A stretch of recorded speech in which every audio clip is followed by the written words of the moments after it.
Dan Marsden, why are estate agents shite at sales progression? Talk to me.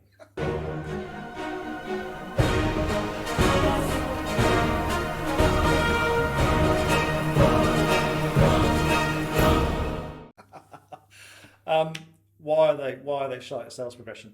That is a technical Grantham term. It's shite. It's also a Kentish technical Oh, term. you're from your Kent. And I'm a Yorkshireman at heart, so shite's something I'm very familiar with. Look, why so? Sales progression is the really unsexy bit of the business that nobody talks about. I don't see people posting about sales progression. The reason why most people say, if I ask a room of 10 people, what do you think of estate agents? They're shit, right? Why are they shit? They'll give you a variety of reasons. And at the end of the day, at the risk of alienating the whole of the estate agency industry, it doesn't take much training to sell a house, right? Could have worded this slightly differently. To open the door to a house, okay. We whack on Rightmove, a few photos, so the prices are right. So this is the point. So the point I'm making is there is a massive difference, a world of difference between being an estate agent is not difficult, okay. Being a good estate agent is really difficult. Being a great estate agent is even more difficult, okay. But being an estate agent, selling that house is not difficult. Once you shook that person's hand, you said, right, I'd like to buy your house for 350,000 quid, please. Great. The next bit, for me and for anyone you talk to who actually understands getting this thing from A to B, is progressing that sale. We just blame the solicitors. It's the solicitor's fault, isn't it? Yeah.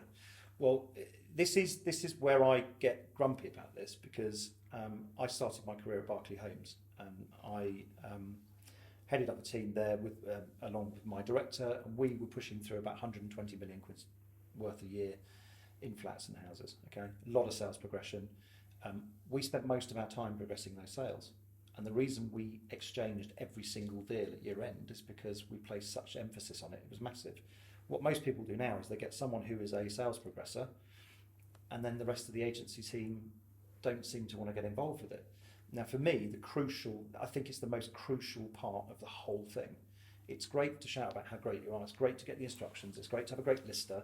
But when the music stops and then you've got to get this thing done, that's where I think a lot of companies fail. It's the communication of that process to your buyers, to your clients, to your whatever. And I think that's the point of difference. I think if you can have a company that can just make that process absolutely seamless and less stress, that's amazing. I mean, my parents retired December. I progressed that sale for them. It was done. Sale and purchase, 6 weeks. Surely there was a chain and dragging that through? No. I told my mum and dad what emails to send, who to chase, what to say. And there was a chain, was there? No, it was fairly straightforward. Okay, fair goes. It was fairly straightforward, but it was 6 weeks, start to finish. Okay. And of course, my dad complained it was too long. The fact is, when you look at the average transaction value, which is what, about 3 months? 19 weeks at the moment. 19 weeks, okay. So searches are in nice and quickly. The rest of it is just about communicating what you need to do to whoever you need to at the right time.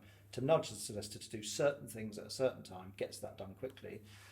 A day here, a day there, soon adds up to it's a few like, weeks. What have you done yesterday? What are you doing today? Today I'm going to do this. Today I'm going to chase this. Today I'm going to write the contracts out and want to get it back. But often it's little Floss who's at 19 years old who won't say boo to a goose. And that's a recruiting issue. I mean, if I think for me, there's gold in the person you employ in that position. If you can get somebody who really knows that process back to front, you're going to increase your numbers straight off the bat. Just even in terms of time, getting this stuff finished to focus on new sales. That's it. Does that even include helping other agents in the same chain? With their sales? No, I think, look, at the end of the day, my view is I've got to do whatever I've got to do to make my client happy. And if it means helping other agents with something to get it nudged along, then I'm going to do that. It's not going to cost me anything. It's, look, I can help you with this. Let's do it. Let's just get this done. The end of the day, my client's happy with me. That's it. I don't care. What's going to happen then is my client's going to talk to their friends and say that bloke's amazing. So do you think it really is a poor recruitment issue? That basically we've got sales progressors who probably wet behind the ears out of school, or the ones that are slightly older haven't got the right sort of attitude? No, I don't think so. Is it solicitors? Is it bosses not holding their team accountable? No, I don't think. What do we do to change this? I don't think it's necessarily one or all of those things. I think actually what it is, it's training. I think it's training. You've got to recruitment first. You're going to have the right person doing that job. If you just employ somebody just for saving a few quid, you're making a massive mistake. I think sales progression for me is the key to making that much money and that much money. And I think in terms of Because they are seen as the poor relation, aren't they? You'll They throw are. loads of money at a Yeah. valuer. Yeah, absolutely right. But I think actually, if you can throw some money at the person progressing the sale efficiently and properly, and communicating with all the parties at all times to keep everyone happy, what you end up with is a client who's properly happy at the end. And of course, in the days of Google reviews and all this sort of stuff, it's gold. It's gold. Thank you very much.